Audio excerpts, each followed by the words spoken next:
오늘 우리에게 주신 하나님의 말씀은 사도행전 2장 14절부터 24절까지 말씀입니다. 이것은 하나님의 말씀입니다. 베드로가 11사도와 같이 서서 소리를 높여 가로되 유대인들과 예루살렘에 사는 모든 사람들아, 이 일을 너희로 알게 할 것이니 내 말에 귀를 기울이라. 때가 제3시니 너희 생각과 같이 이 사람들이 취한 것이 아니라 이는 곧 선지자 요엘로 말씀하신 것이니 일러스되 하나님이 가라사대 말세에 내가 내 영으로 모든 육체에게 부어주리니 너희의 자녀들은 예언할 것이요 너희의 젊은이들은 환상을 보고 너희의 늙은이들은 꿈을 꾸리라. 그때 내가 내 영으로 내 남종과 여종들에게 부어주리니 저희가 예언할 것이요 또 내가 위로 하늘에서는 기사와 아래로 땅에서는 징조를 베풀리니 곧 피와 불과 연기로다. 주의 크고 영원한 날이 이르기 전에 해가 변하여 어두워지고 달이 변하여 비가 되리라. 누구든지 주의 이름을 부르는 자는 구원을 얻으리라 하였느니라. 이스라엘 사람들아, 이 말을 들으라. 너희도 아는 바에 하나님께서 나사렛 예수로 큰 권능과 기사와 표적을 너희 가운데서 베푸사 너희 앞에서 그를 증거하셨느니라. 그가 하나님의 정하신 뜻과 미리 아신 대로 내어준 바 되었거늘 너희가 법 없는 자들의 손을 빌어 못 박아 죽였으나 하나님께서 사망의 고통을 풀어 살리셨으니 이는 그가 사망에게 매여 있을 수 없었음이라. 아멘. 읽은 말씀으로 오늘도 공예배 순서에 대한 강해를 이어가도록 하겠습니다. 오늘 설교에 대해서 설교하도록 하겠습니다. 우리 교회는 설교가 예배 전부는 아니지만 가장 중요한 순서라고 고백합니다. 교회 예배 지침에 나와 있습니다. 여러분에게 설교의 중요성에 대해서 이 자리에서 길게 설명할 필요는 아마 없을 겁니다. 자, 그런데 제가 여러분에게 설교란 무엇입니까? 여러분, 그 중요한 설교가 도대체 무엇입니까? 이렇게 물어보면 여러분 뭐라고 답하시겠습니까? 네, 설교가 무엇입니까? 네, 굉장히 당황하고 있습니다. 굉장히 당황할 겁니다. 그리고 어떤 답을 해야 될지 좀 갑자기 머리가 하얘지는 그런 경험도 할 수도 있을 것 같습니다. 그리고 그 답을 모아보면 아마 우리의 답이 그렇게 비슷할 것 같지 않습니다. 다 똑같지는 않을 겁니다. 그러나 적어도 우리가 설교의 중심에는 무엇이 있어야 되는가?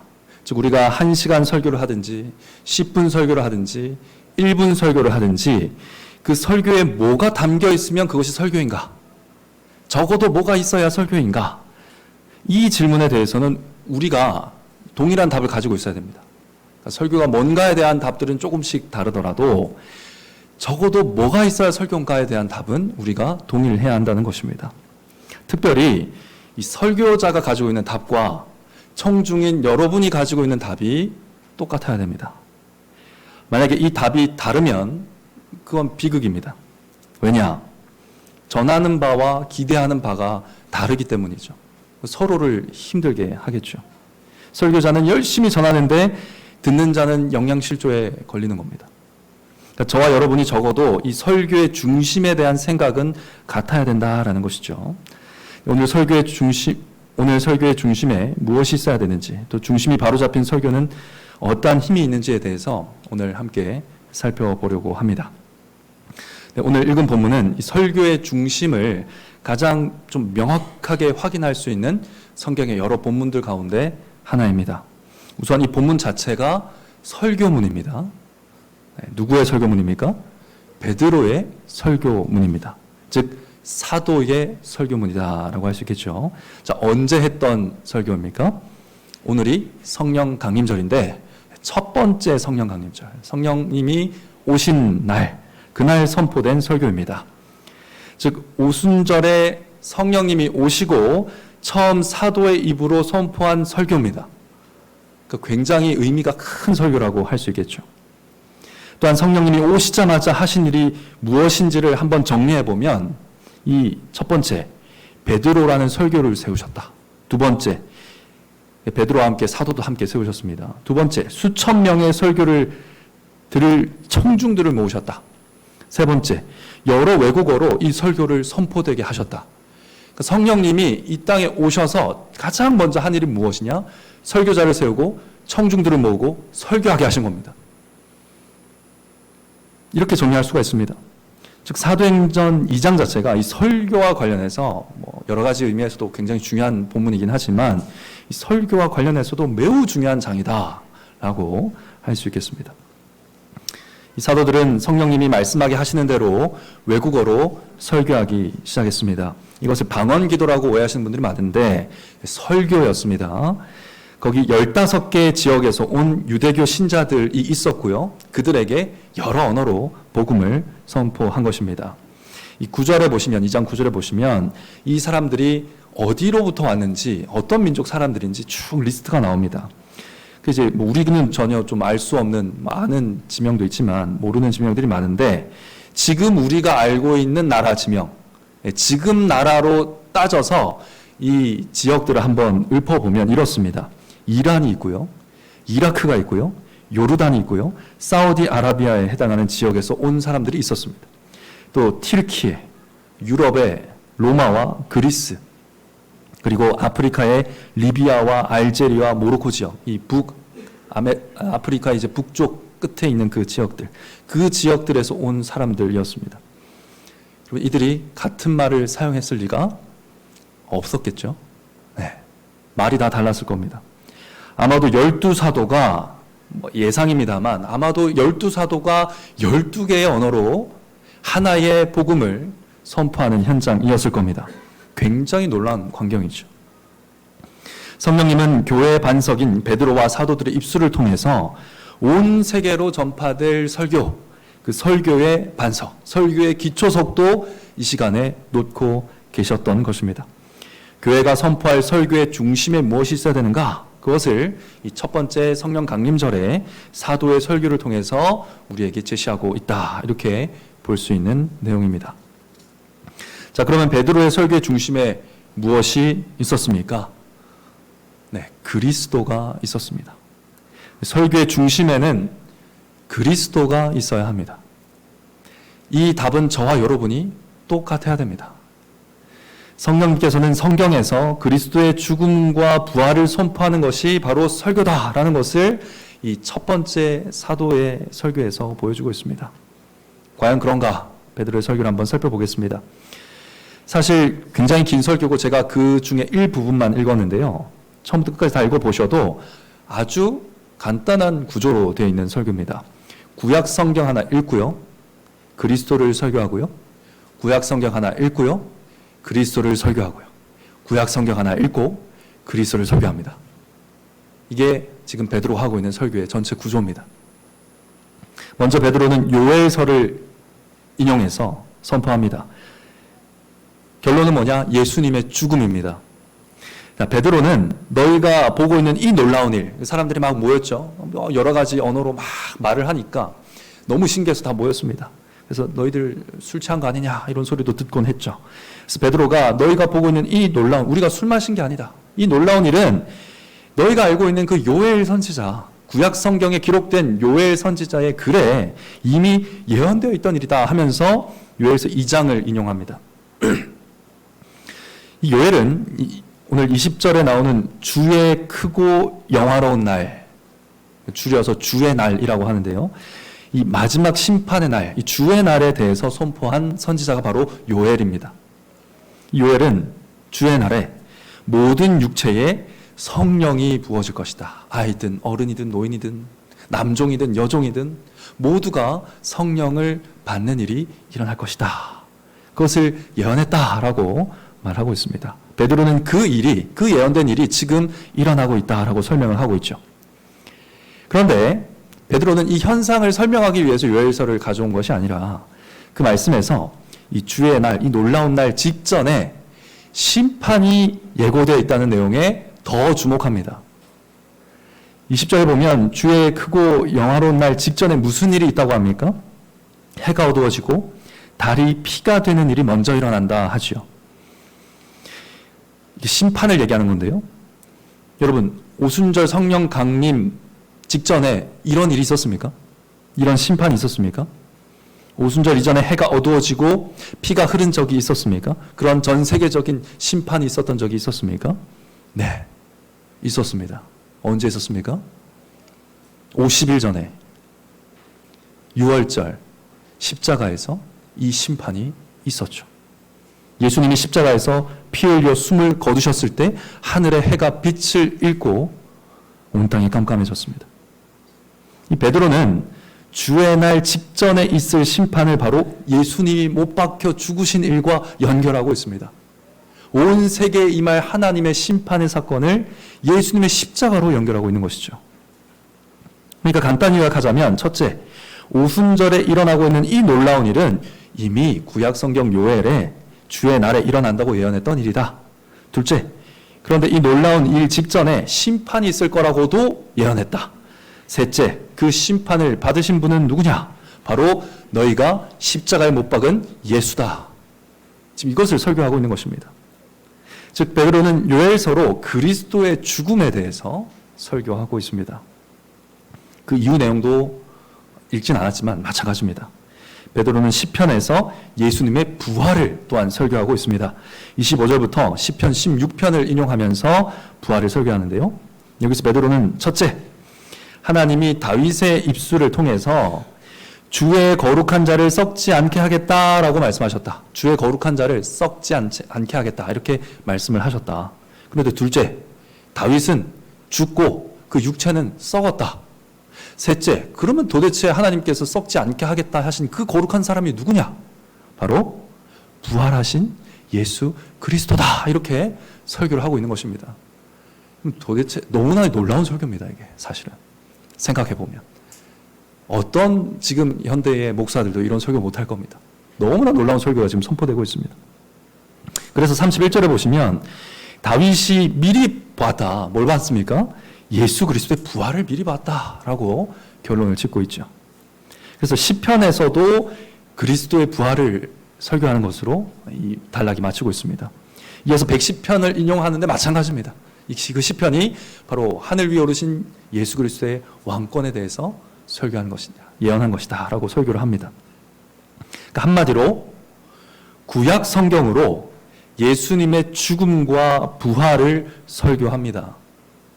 지금 우리는 예수님도 알고 구약 성경도 알고 하니까 지금 베드로의 설교가 뭐 그렇게 대단한가 싶습니다. 당연하게 느껴지죠. 그러나 여러분, 이 당시에 성경이라고는 구약 성경밖에 없었고요. 많은 사람들이 예수님 모르는 상황이었습니다. 그런데 이 말씀을 가지고 설교했을 때 굉장한 변화가 일어났던 것이죠. 그러니까 베드로가 이렇게 설교하기 직전까지 요엘서와 시편 이 말씀이 예수님의 죽음과 부활의 말씀이라는 거 누가 알았겠습니까? 아무도 몰랐습니다. 비밀이었죠. 우리는 이 놀라운 설교를 가능하게 하시려고 성령님이 오셨다라는 것을 보게 됩니다. 성경으로 그리스도가 중심에 있는 설교를 가능하게 하시려고 성령님이 오셨다라는 사실을 발견하게 되는 것입니다. 여러분, 베드로만 이런 설교를 했을까요? 아닙니다.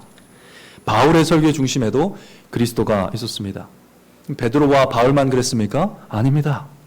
여러분, 신약 성경에 설교하다로 번역될 수 있는 여러 단어들이 있습니다. 가르치다, 증거하다, 선포하다, 전하다 이런 단어들이 있는데요. 그 단어들의 목적어를 쭉 뽑아보면 이 신약 성경을 기록한 사도들이 도대체 무엇을 설교했는가, 무엇을 가르쳤는가, 무엇을 전파했는가가 리스트가 나오겠죠. 그 목적어를 모아보면 놀랍습니다. 제가 지금부터 한번 읽어드리겠습니다. 사도들이 무엇을 설교했는가? 예수, 주 예수, 그리스도, 예수는 그리스도, 예수에 관한 것, 예수의 일, 예수 그리스도의 증거, 하나님의 아들 예수 그리스도, 그 아들, 예수의 하나님의 아들이심, 하나님의 나라, 복음, 그리스도의 복음, 화평의 복음, 하나님의 은혜의 복음, 복음과 예수 그리스도, 십자가에 못 박히신 그리스도, 하나님이 그리스도를 다시 살리셨음, 주 예수의 부활, 예수를 들어 죽은 자 가운데서 부활하는 도, 우리 주 예수 그리스도에 대한 믿음, 예수를 믿는 자가 다 죄사함 받는다는 것, 죄사함, 은혜의 말씀, 측량할 수 없는 그리스도의 풍성, 영원한 생명. 어떻습니까? 이 중심에 그리스도가 있는 게 보이지 않습니까? 이처럼 사도들은 한결같이 그리스도를 설교했습니다. 성령님이 영감하셔서 성경으로 기록되게 하신 모든 사도들의 설교에서 그 중심에서 무엇이 발견되는가? 그리스도가 발견된다는 것입니다.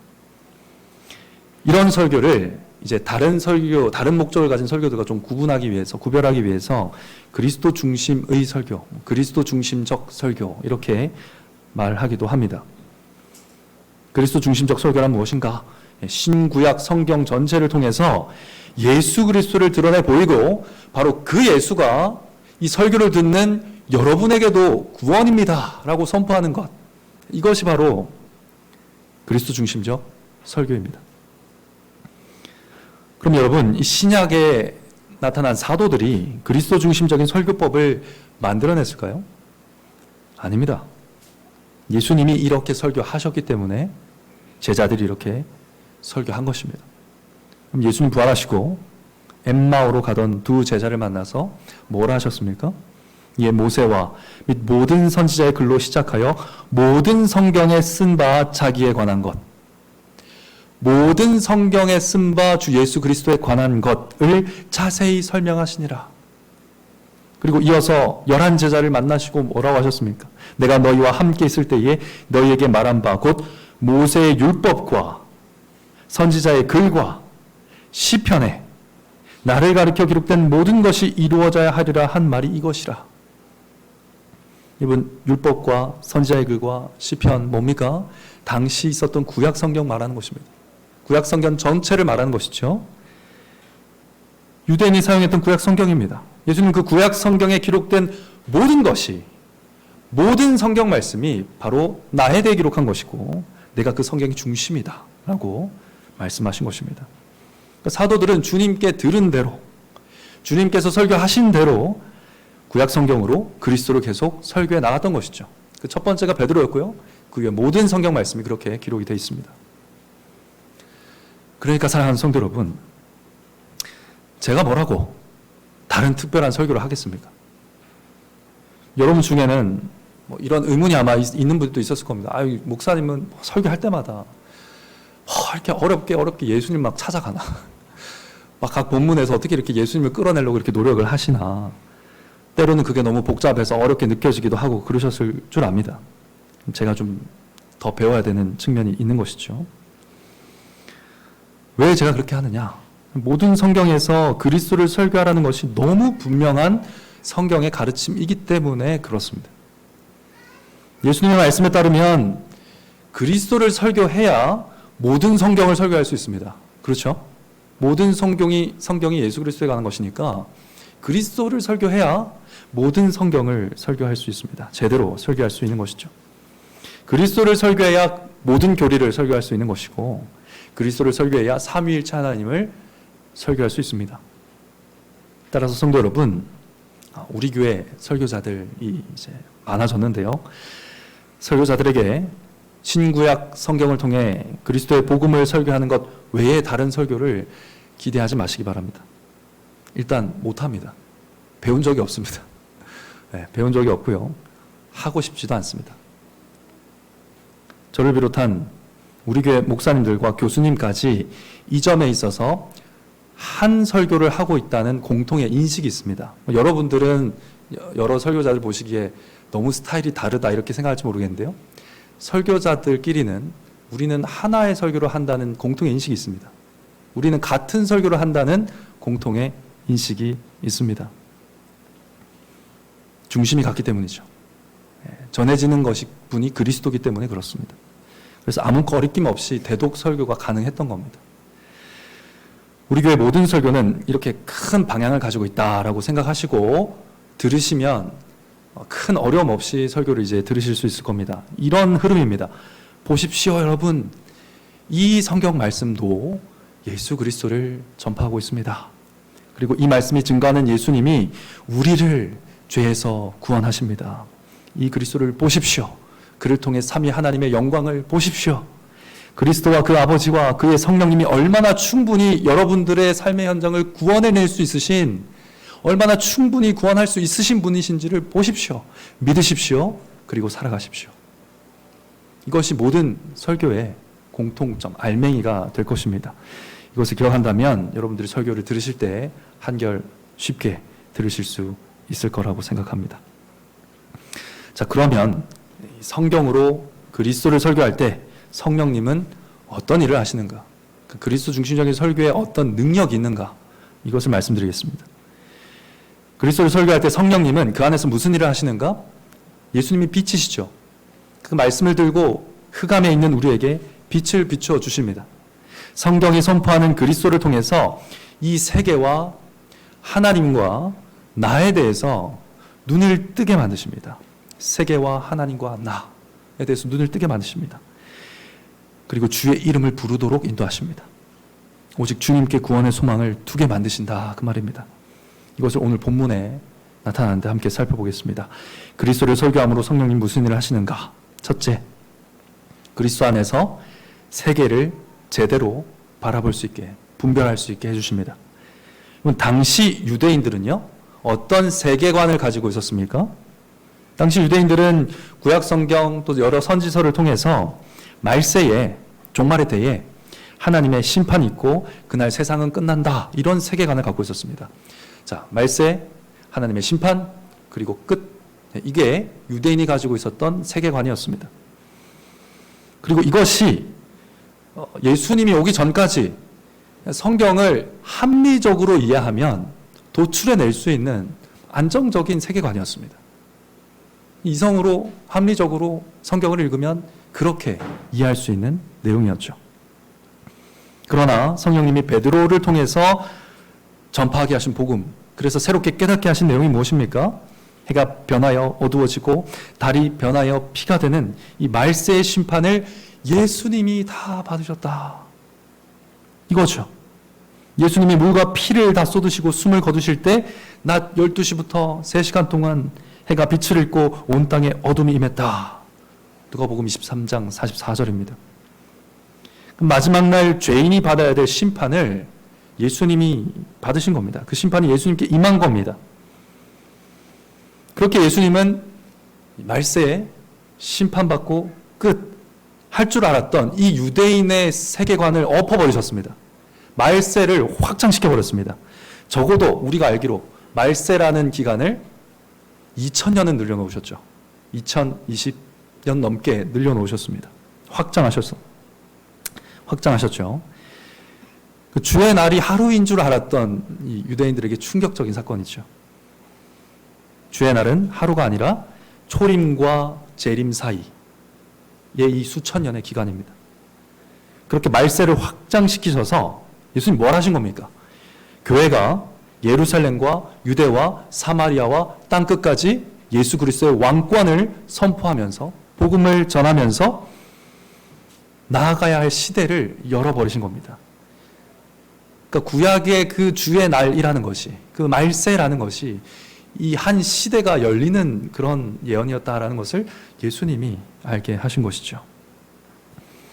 그러니까 베드로가 전한 그리스도 중심의 설교 한편으로 유대인들이 가지고 있던 그 세계관, 이 시대관이 완전히 뒤집어져 버린 것입니다.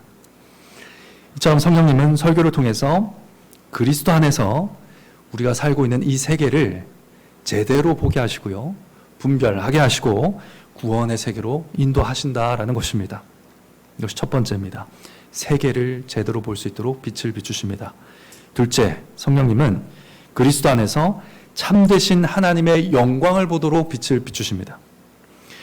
여러분, 오늘 베드로가 주의 이름을 부르는 자는 구원을 얻으리라, 이렇게 요엘서 말씀으로 선포했을 때, 그때 그 주의 이름이라는 말을 듣고 그 당시의 유대인들은 뭘 떠올렸겠습니까? 우리야 주의 이름 하면 바로 그리스도가 떠오르는데 당시의 유대인들은 뭘 떠올렸겠습니까? 제일 먼저 구약 성경에 나오는 여호와를 먼저 떠올렸을 겁니다. 주의 이름 여호와 이랬을 겁니다. 그런데 베드로는 이 설교를 통해서 무엇을 말합니까? 36절 한번 읽어보겠습니다. 시작. 그런즉 이스라엘 온 집이 정령 알지니 너희가 십자가에 못 박은 이 예수를 하나님이 주와 그리스도가 되게 하셨느니라. 주와 그리스도, 이 예수를 주와 그리스도가 되게 하셨다. 무슨 말이죠? 하나님께서 이 예수님이 바로 주와 그리스도라는 사실을 증거하셨다 이 말입니다. 이 예수가 주다라고 하나님께서 증거하셨다 그 말이에요. 그러니까 구원을 위해 불러야 할 주의 이름, 요엘서에 예언되어 있는 그 이름은 누구냐? 바로 부활하신 주 예수 그리스도다.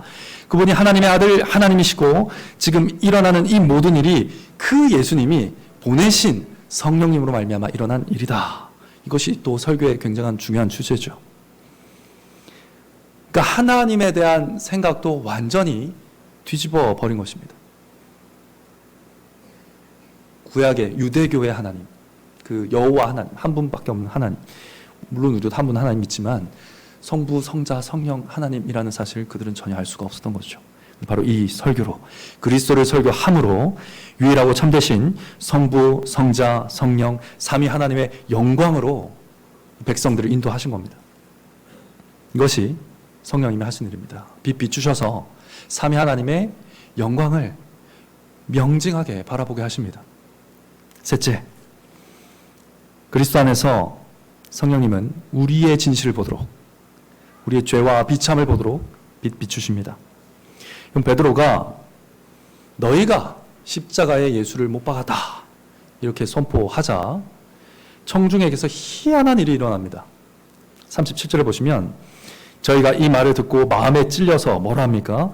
형제들아 우리가 어찌할꼬? 형제들아 우리가 어찌할꼬? 합니다.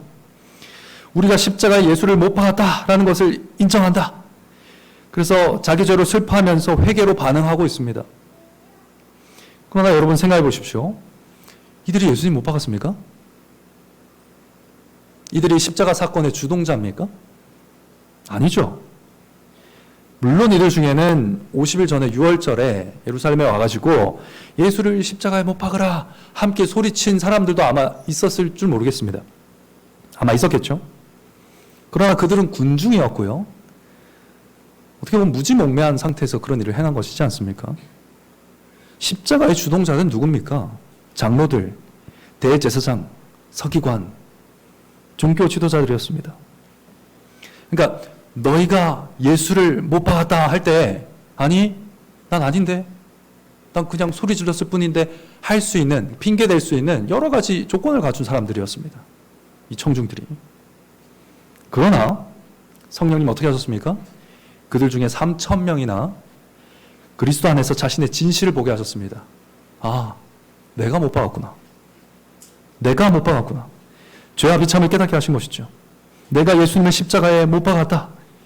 그리스도께 내린 죽음의 심판이 내 죄 때문이구나 라고 인정하게 된 것입니다. 고백하게 된 것입니다. 아담의 죄가 자기의 죄로 인정하게 된 것입니다. 받아들여진 것입니다. 성령님은 유대인들이 주의 이름을 부르며 죄사함과 회개와 믿음과 세례의 자리로 나오도록 인도하셨습니다.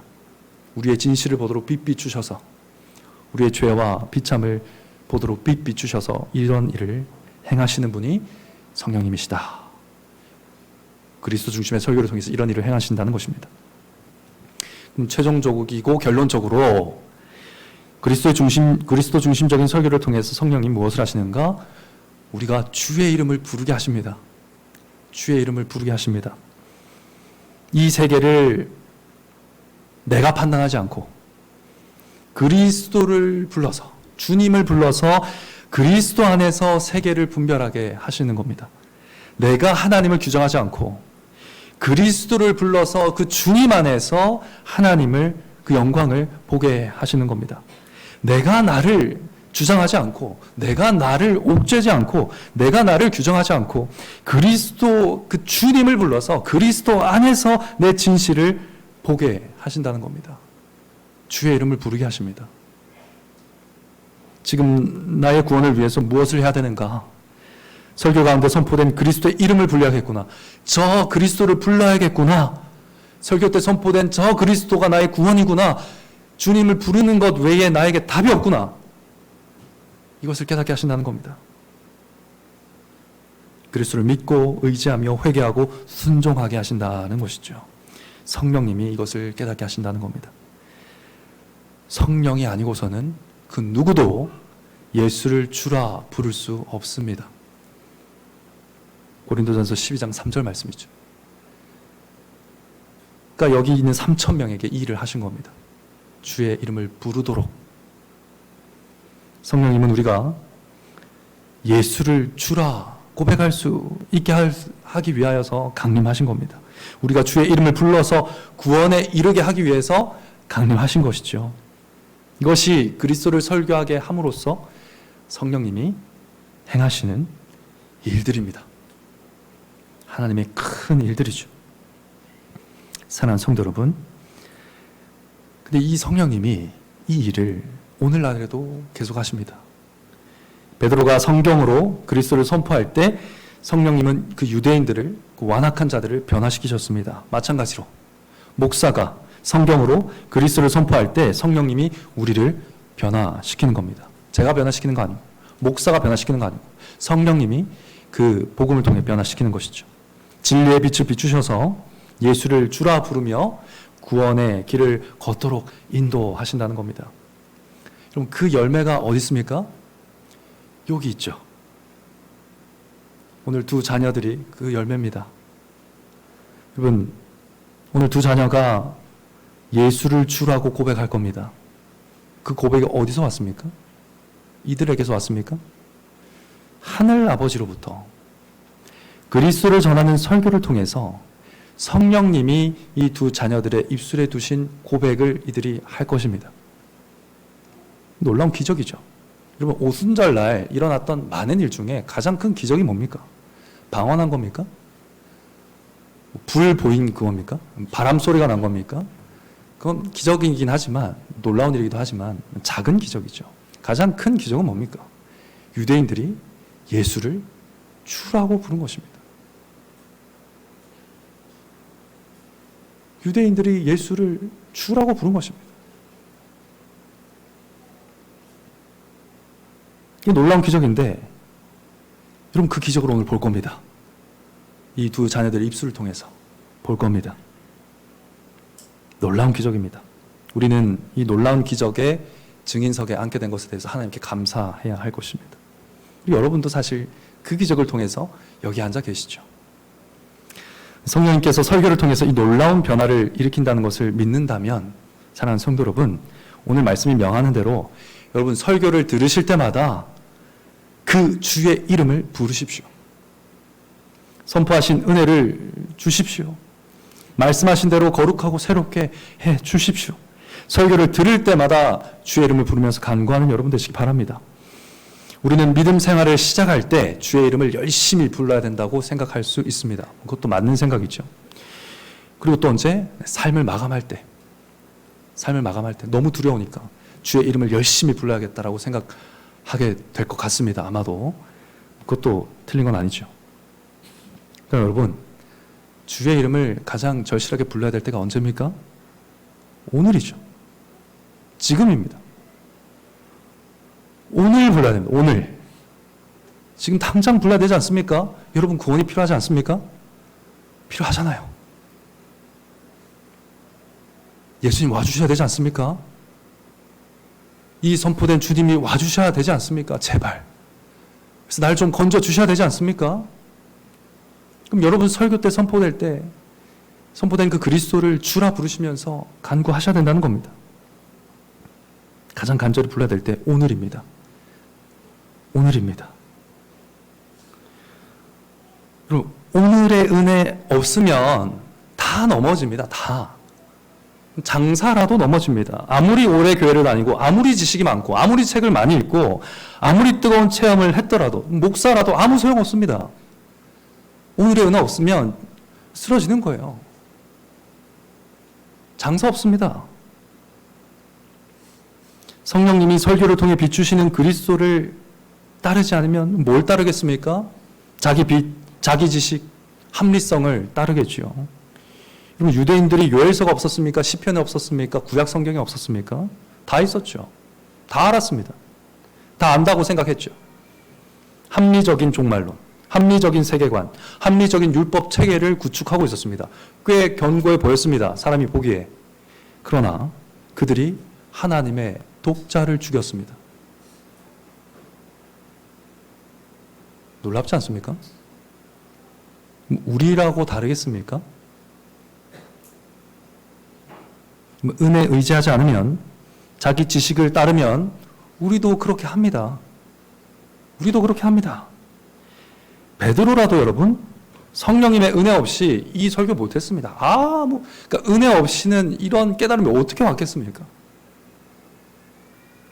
말씀에 대해 죽었고, 종교적인 의무와 또 자기 지식을 섬기던 유대인도, 그러나 성령님의 도움을 받았을 때, 성령 역사하실 때, 설교의 중심에 계신 그리스도를 만날 때 새로운 피조물이 됐습니다. 놀라운 은혜입니다. 따라서 성도 여러분, 설교를 들을 때마다, 말씀을 펴서 읽을 때마다 세계와 하나님과 내 자신을 그리스도 안에서 참되게 바라보게 해주시기를 구하셔야 됩니다. 주의 이름을 부르셔야 됩니다. 성령님이 도와주실 겁니다. 약속하셨습니다. 하나님의 말씀을 죽은 말씀으로 대하고 있다면 여러분 회개하고 주 예수 이름을 부르십시오. 성경 읽고 기도하면서 하나님 앞에 부끄럽고 죄송하고 가슴이 아프고 동시에 주어지는 은혜에 너무 감사하고 사랑하는 삼위 하나님을 그래서 찬양하게 되고 새로운 소망 가운데 사랑하기를 또 시도하는 그런 살아있는 예배가 삶에서 사라졌습니까? 회개하고 주 예수 그리스도의 이름을 부르십시오. 저도 불러야 됩니다. 저에게도 이 그리스도가 너무 필요합니다. 여러분 어떻습니까? 성경을 이해하고자 하는 욕망만 있고 성경의 다스림을 받지 않고 있다면 회개하고 주의 이름을 부르십시오. 내가 아는 것을 하나님이 알려주시는 것보다 더 신뢰하고 있다면 회개하고 주의 이름을 부르셔야 됩니다. 주의 이름을 같이 부르십시다. 건져주실 겁니다. 설교자는 그래서 그리스도를 설교하고 온 교회는 그리스도를 기대하며 함께 그리스도의 이름을 부르게 하셔서 구원의 은혜 가운데 늘 살아가게 하시기를, 하나님이 그리하시기를 성부와 성자와 성령의 이름으로 간절히 축원합니다.